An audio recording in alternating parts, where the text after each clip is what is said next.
Monday, Monday, Monday, Monday.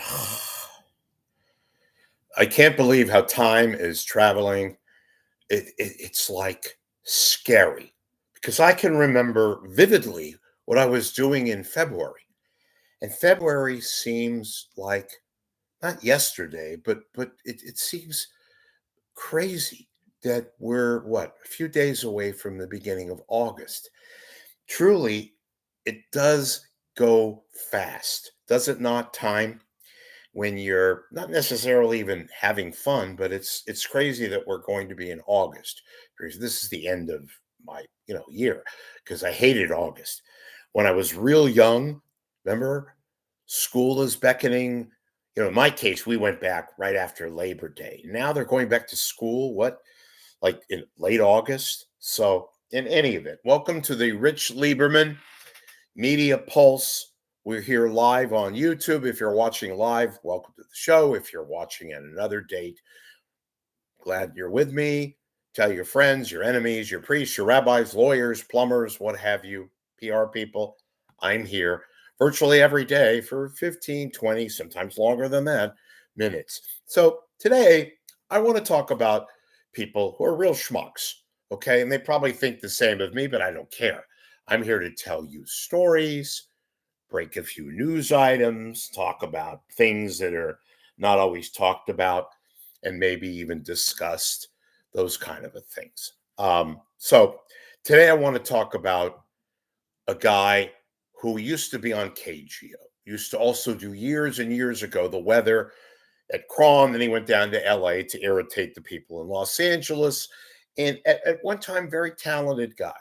I'm talking about Mark Thompson, who did the weather for Cron in the 80s, went to LA, and then he came back, actually stayed in LA and did a broadcast for KGO radio because he was buddy with Ron Owens. And Ron Owens says, he sounds pretty good. I'm going to tell Luckoff about this guy or whomever was running KGO. So Thompson got a gig at KGO and was not that successful in reality and was on the air literally live when KGO went dark, effectively back. It's coming up on 2 years now, October of 22. So we have him, and then we have perennial guy retread that gets hired just because he's a body and he doesn't hurt anybody, doesn't break the rules, is a good soldier. Bret Burkhart, who came to KGO as a news guy and would say, wow, and just had this kind of corporate shill kind of persona. So they gave him a job. And he left KGO when they brought it back briefly. And then he went to KCBS, where he is now. He works on the afternoon drive. Now, these are both lizards, folks. And why am I saying that? Am I disgruntled? No. Did they ever hire me and fire me? No. Are they people that are prominent? Well, locally to some degree in this sort of marginalized world we're in, yes. Yes. But I refer to them as schmucks because, well, one, on the case of Thompson, in the case of Thompson, he knew full well that KGO was about to be erased. Why? They told him. He told people afterwards that he had no idea, but he was lying. He was lying because he wanted to save his own ass because they were going to pay him basically to commit radio bad stuff, make it sound as if he had no idea what was coming, even though Thompson knew all well what was coming. And I'm not saying, jeopardize your own livelihood. He was going to get paid no matter what. They owed him money.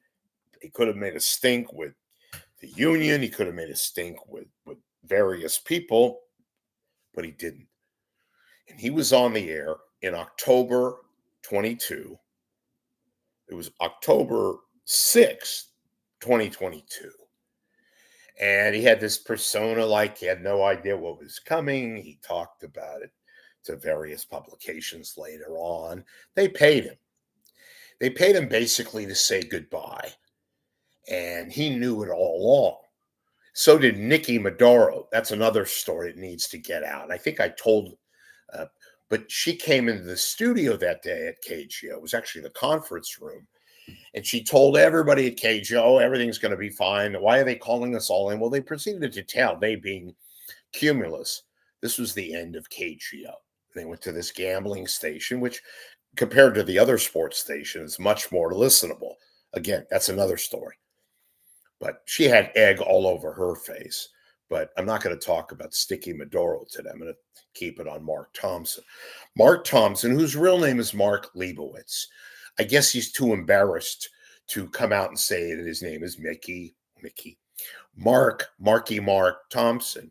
Real name is Mark Leibowitz. Why do I bring that up? Because it's Jewish people who should know better, One of which, by the way, was Larry King, although Larry was already Larry Zeiger to give his name. They wanted him to be Larry King. They wanted to be, they being CNN and Mutual, because they thought it would be a lot more of a wider appeal, right? Larry King.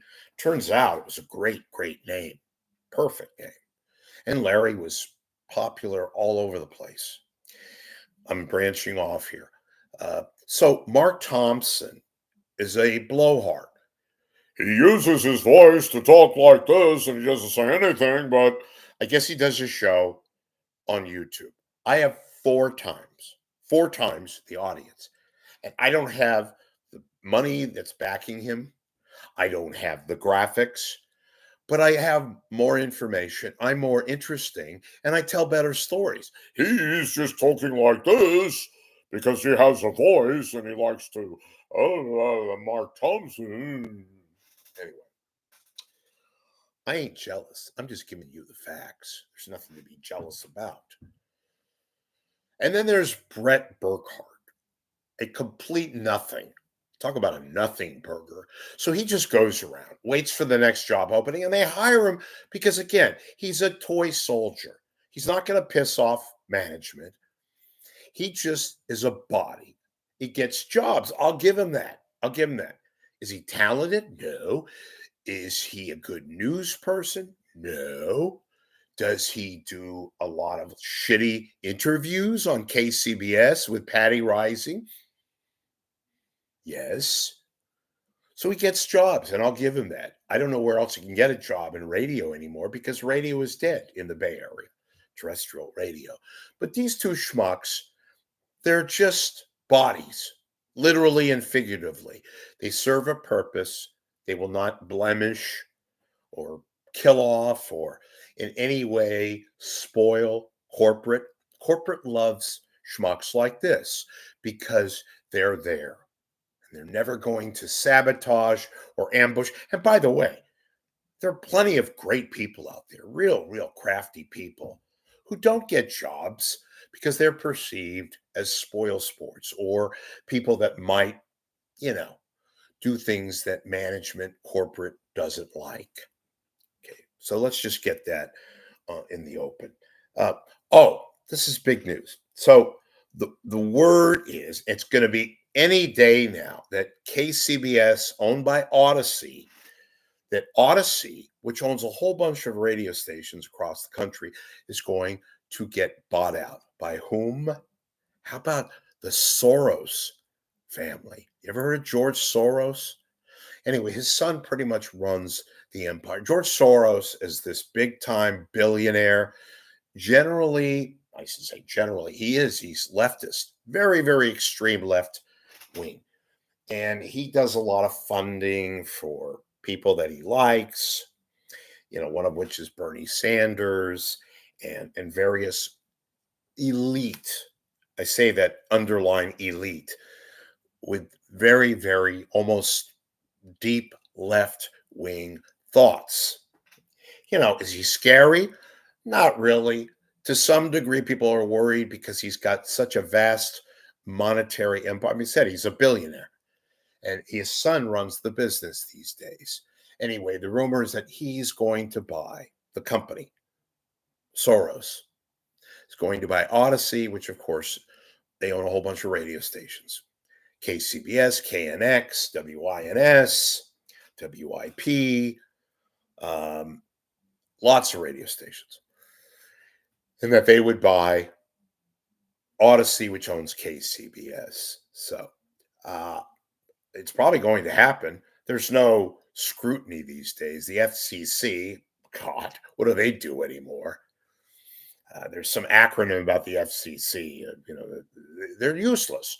They're useless, particularly in a day and age when the radio that we do have, most of it's the craps. You can't listen to it.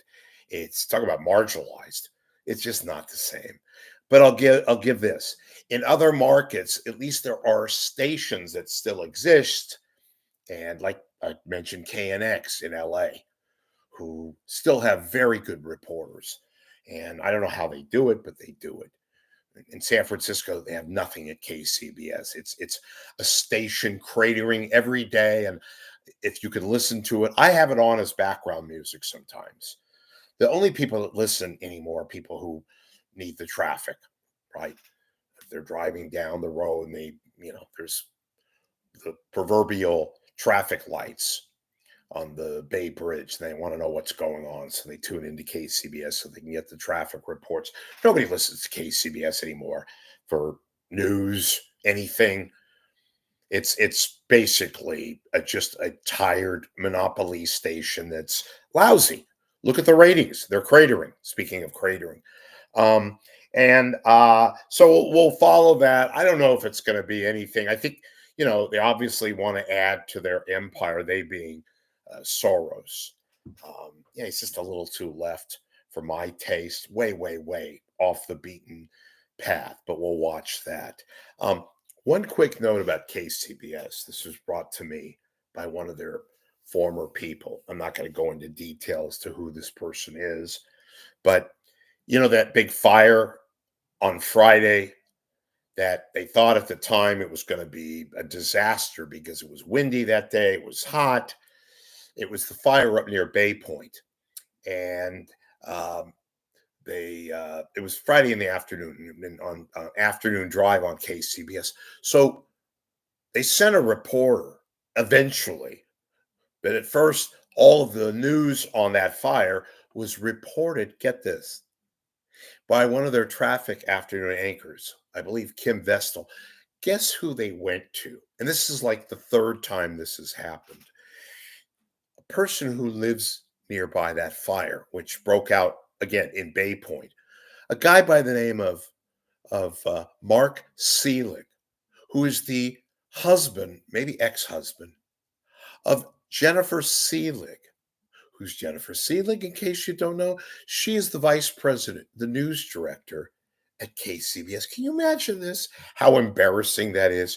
They've got to go to a former reporter who is just so happens to be the ex-husband, or maybe current husband, I don't know, but they're related in that regard, of Jennifer Seelig. How sad is that? They couldn't send a reporter up right away. They had to wait and see because they don't cover news, Mark fucking Seelig, a former anchor, former reporter who used to work at KCB. Can you imagine the embarrassment of that? They don't care. And their so-called alleged news director, I mean, how embarrassing. And they use him because I guess he lives by. Anyway, it was just so ridiculously, unintentionally funny. At least I thought it was funny. Maybe you, I don't know. All right, folks, it is Monday. Tell your friends, please make a donation. Subscribe to my channel here on YouTube. And I'm glad you're able to follow me and contribute to the cause. I really rely on your contributions, and thank you, and enjoy the rest of your Monday.